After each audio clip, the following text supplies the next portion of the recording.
towards 19. We've only got one lap to go.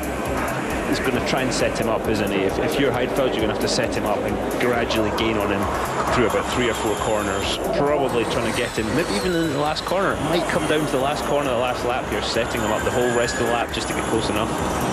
Down towards the final corner they come as we get ready to go for the penultimate lap. A lock-up on the left front from Heidfeld as he starts to push again. Well, I say starts to push, he's been pushing the whole race, but across the line they come. Is there any difference in the gap between them? No, still just 0.6 of a second. The Chinese fans have got all their smartphones and tablets at the ready to picture the moment that the first Formula E race is won here in Beijing.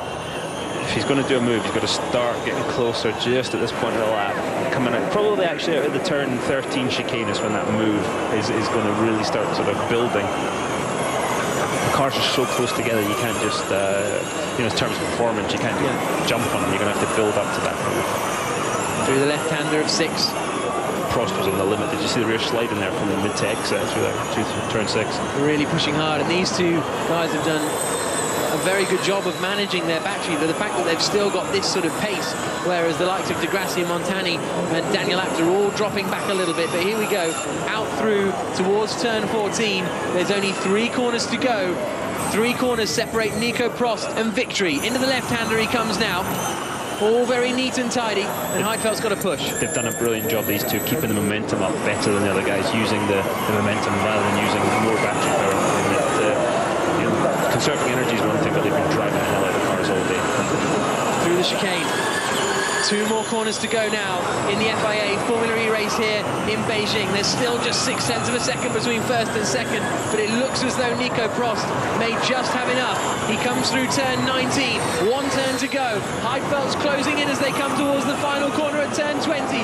Is Heidfeld going to fancy a look into the last corner of the race? Heidfeld goes to the inside line, and they make contact, and they're both off, and that's an accident for Nick Heidfeld.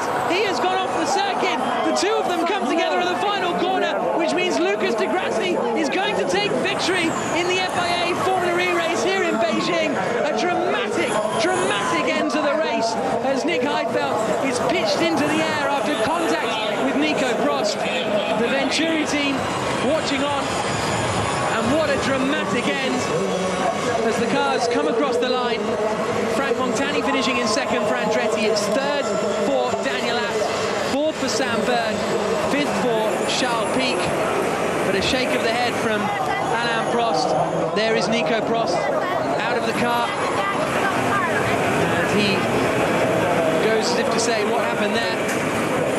Takuma Sato set the fastest lap of the race, and there is Nick Heidfeld clambering out of his Venturi car. It's good to see. It's fantastic to see Nick Heidfeld climbing out. Not really the test we wanted, and I think we might have a bit of a conversation here between these two. And Nick Heidfeld not impressed with that.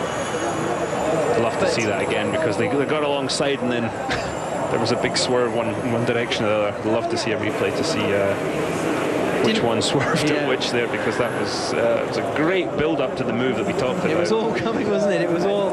Well, we got a climax here, but the victory was Lucas de Grassi, who was many people's favourite for victory. Probably not on the... was he your pick? I picked him after qualified, didn't I? Yes, you did actually, so fair enough. Credit where credit's due.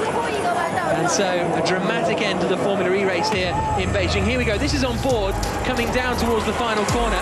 Heidfeld goes to the inside, and I mean that's... I mean, ideally, we didn't want to put the crash structures on these Formula E cars to the test, but we have done. But I think there's very little debate about what happened there. Yeah, I mean, Prost just swerved in, which is a real shame. He drove a perfect race up until that point. And glad Heidfeld's okay. That's a little bit too familiar for me, that going up into the fence business there. But when a car gets airborne like that, there's more luck involved than anything. And to see both drivers come back is really good to see that. So great job by de Grassi. Yeah, Lucas de Grassi is the race winner here in the FIA Formula E Championship, the first ever race in Beijing. Frank Montani is in 2nd place, so he got past... No, he was always in front of Daniel Abt in the closing stages, wasn't he? So he finishes in 2nd. The Venturi guys coming to speak to Nick Heidfeld, who understandably is furious. And there's Nico Prost walking back a little sheepish. So we may hear from them, but we'll certainly hear from our race winner Lucas Di Grassi when he gets back to the pits. Third for Daniel Abt, then fourth for Sam Bird, fifth for Charles Pic, sixth for Karun Chanduk, and there is the real wreckage of the Venturi car. Good day for the Andretti guys, and of course the Abt guys. Both cars finishing up there in their cases. And there's the story of the race, and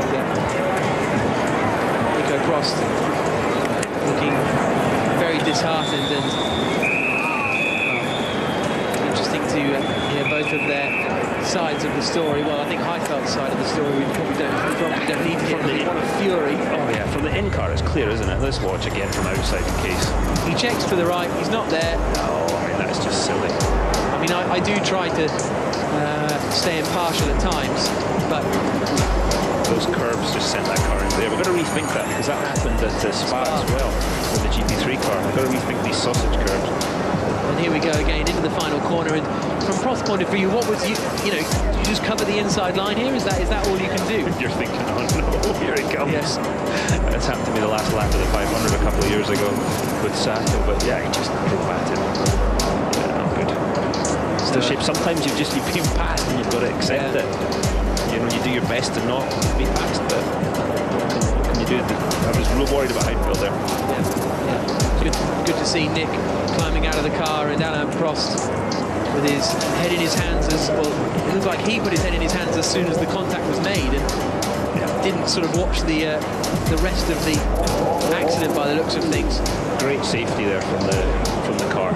But there is our race winner, Lucas Di Grassi, for the Audi Sport Abt Formula E team. He takes victory